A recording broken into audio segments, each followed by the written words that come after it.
কিসের রাজনীতি করেন আপনারা? এগুলো দুঃখবাদী ছাড়া কিছুই না। এখানে রাজনীতি নেই, এখানে আছে দুর্নীতি। দুর্নীতির নাম রাজনীতি নয়, রাজনীতির নাম দুর্নীতি নয়। রাজনীতি একটা পবিত্র আমানত। আমরা রাজনীতির নাম দিয়ে দেশটাকে কোথায় নিয়ে গেলাম?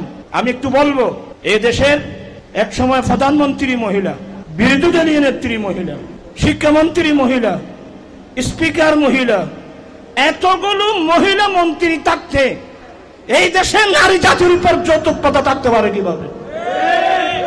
নারীরা তো নারীর পথে কাজ করে না। কিসের রাজনীতি করেন আপনারা? এগুলো দুঃখবাদী ছাড়া কিছুই না। নিজেকে ধোঁকা দিচ্ছেন, জাতিকে ধোঁকা দিচ্ছেন। কিয়ামতের মাঠে সবাইকে কিন্তু আল্লাহর কাছে জবাবদিহি করতে হবে।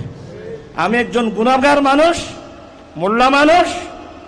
আমি বিরাট সাহস নিয়ে, আমি পারি আর না পারি, আমি যৌতুকের বিরুদ্ধে নেমে গেলাম, মাদকের বিরুদ্ধে নেমে গেলাম। আলহামদুলিল্লাহ, আজকে হাজার হাজার ছেলে যৌতুক ছাড়া কি করতেছে? বিয়ে করছে। আপনার খুশি না বেদার? কারা কারা খুশি? হাত উঠায় বলতে হবে। সবাই খুশি তো?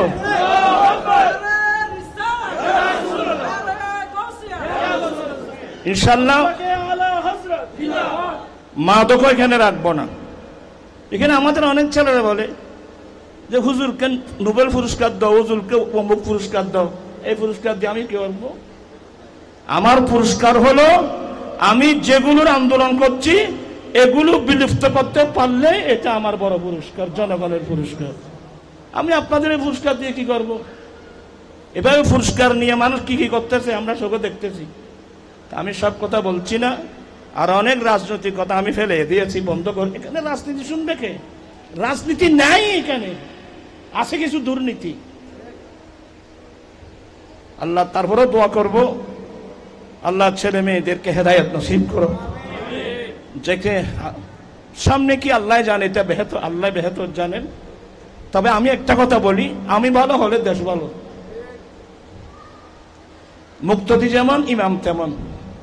মুক্ত যদি ভালো হয় আমরা ভালো ইমাম পাবো, আর আমরা যদি মুক্তদিরা দুষ্ট হয় আমরা আমাদের ইমামও পাবো। আর সবচেয়ে বড় মারাত্মক, আমার ভাই সমন্বয়কের দায়িত্বশীল, আমি আপনাদের দৃষ্টি আকর্ষণ দোয়া করি, জনগণের দায়িত্ব যেন আপনারা আদায় করতে পারেন। সে আন্দোলনের ফসল আজকে একটা যৌতুকবিহীন বিয়ে। এ বিষয়ে যারা এখানে আপনারা যারা অভিভাবক আছেন, আমাদের ধর্মের আছেন, অভিভাবক আছেন, যারা এখনো বিয়ে শাদী করো নাই, আমি সবাইকে বলবো সবসময় আত্মমর্যাদা রক্ষা করবা। কোনো অবস্থাতে আত্মমর্যাদা জনাঞ্জলি দিবে না। আমি প্রয়োজনে রিক্সা টেনে উপার্জন করব, আমি প্রয়োজনে ঠেলাগাড়ি টেনে উপার্জন করব, আমি প্রয়োজনে দিন মজুরি কাজ করে উপার্জন করব। তারপর আমি ভিক্ষা চাইব না। যৌতুক সহ মানে কমপ্লিট ভিক্ষা চাইব। যারা আত্মমর্যাদা বুঝে এদেরকে যৌতুক দিলেও এরা নেবে না। আসলে আমরা জ্ঞান বিজ্ঞানের যুগ, আমরা মনে করছি আমরা অনেক দেশ উন্নতি করেছি, আমাদের মন মানসিকতা এমন নিম্নে চলে গেছে বলার ভাষা নেই। মা বাবা কত কষ্ট করে একটা মেয়েকে লালন পালন করলো।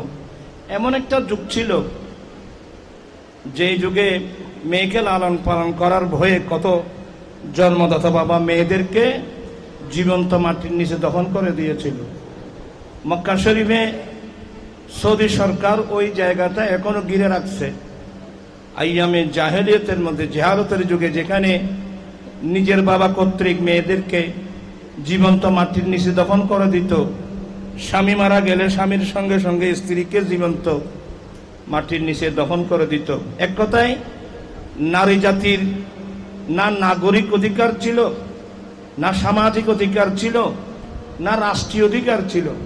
এক কথায় নারী জাতির নাগরিকতা বলতে, সম্মান বলতে, মর্যাদা বলতে কিছুই ছিল না। রাসূল করিম সাল্লাল্লাহু আলাইহি ওয়াসাল্লাম এই পৃথিবীর জমিনে তশরিফ এনে প্রত্যেকের অধিকার প্রতিষ্ঠা করেছেন। মেয়েদেরকে নাগরিক অধিকার, সামাজিক অধিকার, রাষ্ট্রীয় অধিকার আমার দয়াল নবী প্রতিষ্ঠা করে গেছেন। আজকে মেয়েরা পরের ঘরে গিয়ে রাজরানীর মতো কাজ করতেছে।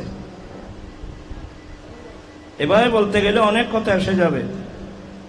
আমার রাসূল মেয়ের বাবার অন্তর থেকে মেয়ের বিদ্বেষ দূরীভূত করেছেন কিভাবে জানেন? রাসূল করিম বলেন, মান আলা জারিয়াতাইনি ফাহসানা হাত্তা তাবলুগা ফাজাহু ইয়াউমাল কিয়ামাতি হাকাযা ওয়া দাম্মা সাবিহু। আল্লাহ যাকে